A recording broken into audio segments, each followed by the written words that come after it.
Bonjour à tous, alors aujourd'hui avec cet appareil on va parler de ménage, mais de ménage très en profondeur, puisqu'ici cet aspirateur à main a été particulièrement conçu d'abord dans un premier temps pour se débarrasser de tout ce qui est acarien, pollen, poussière et autres petites particules allergènes, et dans un second temps aussi pour désinfecter, se débarrasser de tout ce qui est virus, de tout ce qui est bactéries, de tout ce qui est germes. Alors comment ça peut fonctionner tout ça? Ça se passe un petit peu sous le dessous ici de l'appareil, c'est en fait l'addition de plusieurs dispositifs qui ont été intégrés ici au niveau de cet aspirateur. Et pour en savoir un peu plus, eh bien, je vous propose de voir ça plus en détail dans la suite de cette vidéo.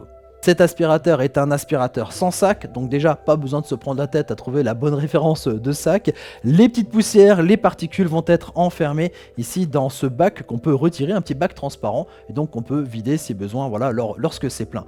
Ici c'est un aspirateur à main, donc très pratique, idéal pour une utilisation pour aspirer par exemple tout ce qui est coussin, tout ce qui est tête d'oreiller, tout ce qui est matelas, tout ce qui est canapé. Donc voilà, principalement là on met sa tête et là on est particulièrement embêté par tout ce qui est allergène. Je vous mets en image les caractéristiques techniques ici de l'aspirateur, mais moi ce que je vous propose de voir plus en détail, ce sont les différents systèmes qui composent cet appareil et qui le rendent si efficace. Le premier dispositif, il est à l'intérieur ici du bac, on l'a vu un petit peu tout à l'heure, et c'est ici ce cône qui est en fait le filtre de l'aspirateur. C'est un filtre très fin qui va retenir énormément de particules. Ce filtre, vous le connaissez peut-être sous le nom HEPA, H-E-P-A. Alors en anglais, c'est High Efficiency Particular Air, c'est-à-dire qu'il retient énormément donc, de particules. On retrouve notamment ce type de filtre dans beaucoup de matériel médical, mais aussi dans l'aviation, dans les avions, pour filtrer l'air de l'habitacle.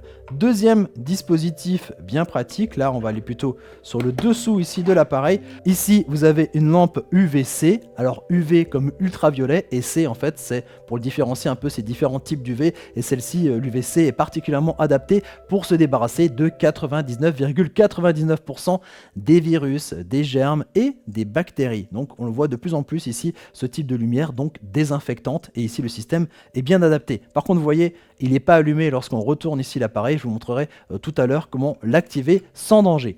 Un petit peu à l'avant de la lampe, vous avez ici une petite partie mobile. C'est ici un petit système qui va tapoter les textiles et qui donc va créer une forme de vibration pour déloger tout ce qui est acarien. Encore un petit système bien pratique.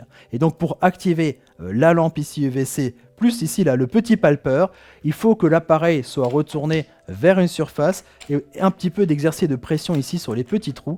Et à ce moment-là, vous appuyez ici sur la petite gâchette qui va vous permettre d'activer donc le palpeur et la lampe UVC. Et enfin, le dernier dispositif ici, cette petite bande rouge qui est antistatique, là aussi pour décoller, encore une fois, la poussière qui serait fixée de manière électrostatique dans les fibres. Là, ça va la décoller un petit peu. Donc vous avez bien compris, tout le système, on palpe, on désinfecte, on enlève la partie statique, tout ça pour sortir ces petites particules qui nous embêtent et être aspirées par notre aspirateur. Et voilà, bien entendu, j'en ai profité pour faire le ménage chez moi et je vous assure que ça valait quand même vraiment le coup, puisque même après avoir passé l'aspirateur normal, et bien ici, avec ce petit aspirateur, j'ai récupéré encore énormément de petites saletés, de petites particules que je vais pouvoir jeter à la poubelle plutôt que de respirer et de l'avoir au fond de mes poumons.